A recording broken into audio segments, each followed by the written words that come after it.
contribuer à l'atteinte des objectifs du millénaire pour le développement, le programme intégré de développement économique et social se veut une alternative à même de réduire la pauvreté sur des perspectives de protection sociale en faveur des femmes, jeunes et groupes vulnérables. Dans la mise en œuvre du programme, les acteurs ont voulu apporter une rupture dans la démarche, une approche participative afin de permettre aux populations d'échanger sur leurs véritables préoccupations. Nous venons de valider le rapport sur le ciblage des zones d'intervention. L'objet de la rencontre de ce matin est de commencer à procéder à la réalisation de diagnostics participatifs. Car c'est le diagnostic participatif qui doit aider à identifier les interventions même à financer dans le cadre du programme PIDES. Pour mieux s'imprégner des réalités dans les zones ciblées, des enquêtes autour de thématiques majeures ont été réalisées auprès des populations. Un travail porté par ces jeunes, hommes et femmes, tous recrutés au niveau local. Il y a le volet quantitatif, qui est l'approche quantifiée, mesurée, détaillée de la pauvreté. Et il y a l'aspect qualitatif, qui est la perception par les populations de la pauvreté.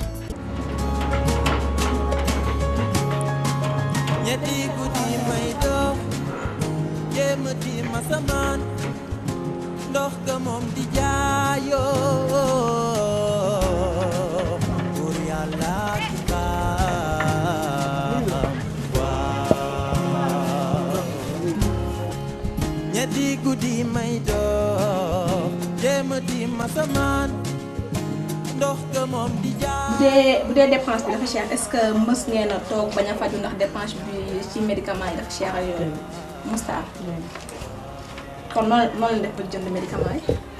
dinañ ko jënd débrouiller jënd rek débrouiller. yan na ngeen fi yàgg pire sa kanam rek tax si rip rek yan na jàmbu yàgg ilimaan yee fi toog moo tax mënuma yëngal waaye kon dina yëngal. Monsieur Ka di suñu njaati gi Saalum Saalum la man mii di jiite PIDES di Saalum Saalum ñëw fekk ci suñuy mbokk Saalum Saalum yaakaar nag ne bu ñu joxeente la ko yàlla dinañu ci jàppale.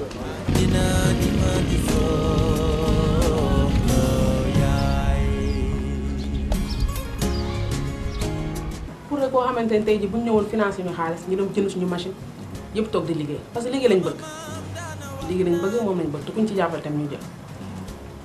le financement mooy seen problème. waaw mooy seen problème.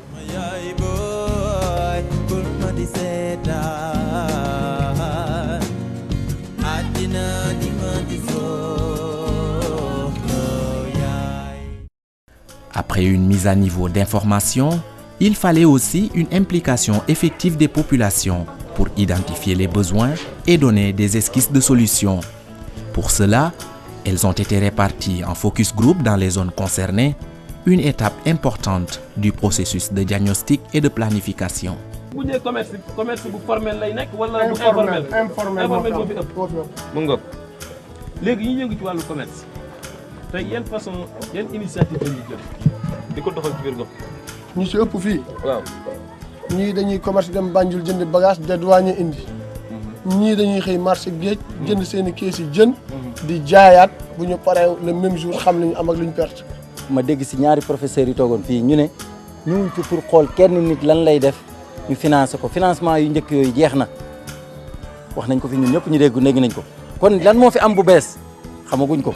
yéen yéenay toog ngeen waxtaan ñu xool mooy exercice bi muy def nii di jéem a xool yéen ci ay yan secteur d'activité ci ngeen nekk di yëngu lan moo ci seen jafe-jafe lan ngeen yaakaar ne su ngeen ko defee di ngeen ci génn suñu xamee loolu nag ci la ñuy door a commencer def liggéey bi planifier activités yi. bu ñu paree nag dérouler un plan d'action boo xam ne encore une fois ak population bi lay doon.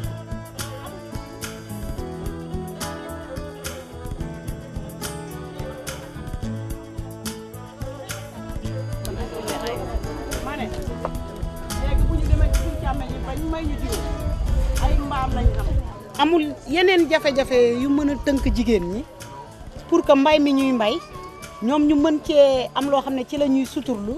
di ci faj soxla njaboot. jigéen du am suuf ñun góor ñi ñoo ñuy daggal góor ñi ñooy ut tool jox ñu. li tax jigéen du am suuf ndax dama bokk ak góor benn papa léegi suñ papa génn àddina ñu ne nañ miraas xalal ji suñ miraasee xalal ji sama wàll dana génn ci xalal ji waaye jett ji dañuy wax ne góor ñee ko moom looloo tax jigéen du am solo.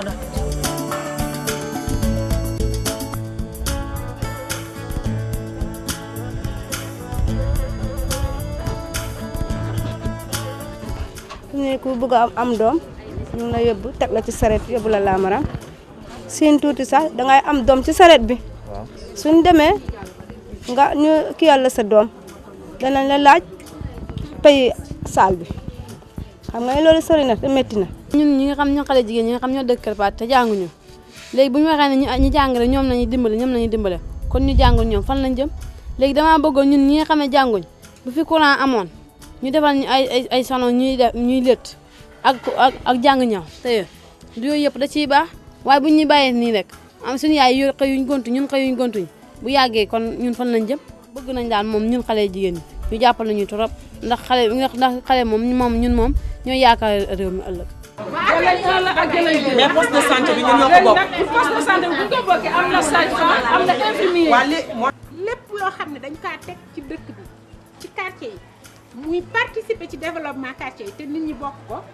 alignement bi def naa mooy Tabagoy léegi tali bi moo leen séparé bële mooy Tabagoy zone bi nag fu ñuy waxee Ndoo rek fii la yem Tabagoy ndax dafa nekk zone boo xam ne presque inondation bi fii la yem.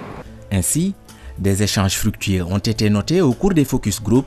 Ils auront permis d'identifier au niveau de chaque zone des initiatives dans différents domaines d'activité susceptibles d'être soutenues. J'ai eu l'initiative de venir ici parce que j'ai vu que cette population-là est un peu diminuée. Les moyens ne sont pas favorables pour les parents. Je dis que, est-ce que je ne peux pas venir ici créer un jardin d'enfants pour aider les parents d'élèves de ne pas laisser leurs enfants de traverser chaque jour la route. C'est pourquoi j'ai eu l'initiative de venir ici, de créer un jardin d'enfants avec mes propres moyens. Je n'ai pas de soutien, je n'ai rien. Vu la situation de l'école avec les abris provisoires, parce que je n'avais pas d'argent, j'avais une petite somme. Je suis venue ici acheter des craintins, du ciment, des zinc, des bottes de bois. J'ai créé cette garderie.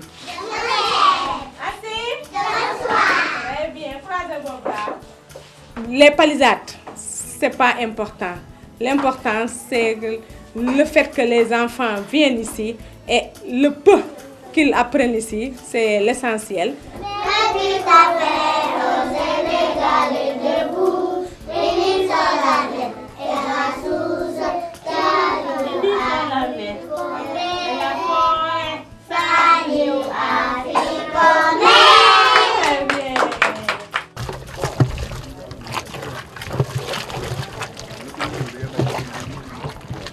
ñun bañ koy door daanaka mun naa ne ay jafe-jafe moo ñu ci dugal ñun ñëpp ndax man dama toog sama borom kër gaañu aw ma soutien 3 mois 6 mois après rakam tam gaañu amuñ benn soutien xale yi ndaw la ñu ngi jàng ñu ngi ci école privée yi di war a fay seeni jàng aw ma dara yàlla dogal ñu ooyee ma benn huile bu avarié Gambie ma dem jënd ko indi di defar saabu ma gis muy dox moment boobu xale yi yaa ngi ci tartar yu métti di daw di dem Italie buñ demee si gaal yi di dee di def lu nekk ma oo xale yi ne kaay leen am na lu ma gis ñu ne ma mère loolu lan la ma ne kaay leen gis naa xëy donc xale yi ñëw ñu commencé di liggéey ñu di ko def ba am ci presque lu mot 12 employés mu am élèves yoo xam ne tam ñoom it comme suma kaa dal leen seen papa yi gaañu nekk ak seen yaay ñii seen yaay yi gaañu amuñuy papa ñu doon jàng seen jàng yeegul ma embauché ci lu mat 2 nit ñu nekk fii di ma jaayal ak distribuer yeneen contrôleurs yi. léegi nag ñuy ñaan ku ñu gën a mën a jàppale ba xëy bi mën a yokk ba nga xamante ne mën nañ gën a yokkaat suñu employé mën a jàppale xale yi nga xam ne ñoom amaguñ buñ ñu gisee tam am ci ambition mën a ñëw bëgg a ñëw it ñun ubbi nañ buntu tàllal suñu loxo ñi bëgg a ñëw it ñu ñëw ndax liggéey bi nekkul pour kenn nit ñëpp mën nañ cee tedd daal ndax fi mu nekk nii am na jigéen ñoo xam ne ñu ngi ñëw di jënd di dem ci luuma yi di jaay di ci tedd am na ñeneen ñuy jóge ci seen dëkk yu ndaw yi ñëw ci luuma yi jënd ci ñooñu yóbbu jaay di ci tedd kon am naa ci yaakaar ne lii buñ ci amee ndimbal ba mu gën a yokk ñëpp dinañ ci am seen njëriñ. am nañ ci ay jafe-jafe kay maanaam liñ koy lakkee gis nga bi ngay tasee borom pus-pus siir la ñuy uti di ko ñëw di ko lakkee di ci teg xotti damba di koy taal dañ ne boo amee saas taal mu ñor gis nga li nga fekk may def pariwul ci suba laa ko taaloon bi ma koy taal 8 heures day door a jot ba léegi maa ngi si ñun de ku ñu dimbale ñu jël ndaxte maanaam jën wi ñun suñ xëyee ku ci amul xaalis borom jën yi ne si biir ñeneen ñiy jënd jën di jaay buñ jëndee kees gi junne lebalee ñu ko junnee ñaar téeméer suñ jëndee kees gi junnee ñaar téeméer lebalee ñu ko junnee ñeent ci loolu la ñuy yëngatu di liggéey te mboolem ñun ñu fi ne benn sa jëkkër nga ñàkk ko wala nga doon koo xam ne sa jëkkër amul doole nga yore njaboot. Après analyse et exploitation des données collectées au cours des enquêtes, entretiens et focus group au niveau des zones en question, les populations sont conviées à nouveau à une rencontre. Une tribune d'échange et de restitution des premiers résultats qui devra permettre d'élaborer une planification participative et consensuelle des actions à entreprendre dans le cadre de l'intervention du PIDES. Nous sommes là en atelier de restitution, des enquêtes qui ont été déjà menées dans nos quartiers. Donc les coordonnateurs du PIDES ont tenu quand même à nous faire participer dans la restitution pour être vraiment exact et précis dans les problèmes qui ont été décelés dans nos quartiers. Donc depuis hier, on est en train ensemble de compléter les contraintes, et puis les contraintes du moins, et aussi de sortir les acquis dans nos quartiers. Parce qu'il faut le dire, ils viennent en appui parce qu'il y a déjà quelque chose qui est dans nos quartiers, qui sont des acquis, que nous, en tant qu'acteurs, sommes vraiment les seuls à pouvoir déceler ça et à leur présenter ça. Comme ça, ensemble, les acquis, plus les contraintes, on va projeter des solutions dans le futur et qui sont surtout réalisables pour le développement économique et social des femmes et des jeunes. C'est à notre tour d'abord d'encourager les initiateurs de ce projet. C'est-à-dire à notre tour, nous allons essayer de prendre nos responsabilités pour pouvoir répondre aux attentes de ce projet. C'est une démarche que nous apprécions vraiment très positivement parce que c'est nous qui avons mis le doigt sur les problèmes. Aujourd'hui, c'est nous qui proposons les solutions conformes à ce que nous attendons. Donc je crois qu'il n'y a pas meilleure démarche que celle-là. Nous sommes venus aussi restituer les résultats préliminaires avec les populations et les quartiers, vous avez vu, sont venus en masse, représentés par les délégués de quartier organisés en zones, et les 4 zones étaient là pour valider les résultats préliminaires, nous aider à compléter les tableaux de synthèse du diagnostic et en même temps enclencher le processus de planification à travers l'identification des activités prioritaires, leur localisation et l'échéancier, n'est-ce pas, qui permettra de développer les actions sur un horizon temporel qui est celui du PIDES. On est totalement satisfait de l'engagement des populations, de la passion avec laquelle elles nous ont accompagnés, de l'engagement de l'équipe municipale. Vous avez vu les services techniques qui étaient là, qui sont regroupés à travers le comité régional. Donc, et c'est le développement communautaire qui assure, en fait, si vous voulez, le secrétariat technique. Et c'est le gouverneur qui assure la présidence. Donc tous les segments, disons, de développement qui sont là, aussi bien les services techniques, les populations, la commune, sont là parce qu'on est quand même dans une dynamique de synergie, de convergence des différentes énergies, hein, donc de partenariat le plus large possible, où chacun puisse se retrouver, hein, pour créer, disons, une masse critique importante et enclencher le développement de la région en faite intelligence avec les partenaires qui sont présents ici, aussi bien les ONG, les organismes, les projets et programmes, et disons tous les acteurs pertinents, hein, qui sont porteurs, disons, de projets d'ambition pour la région. Et je pense que nous sommes totalement satisfaits des résultats qu'on a eu.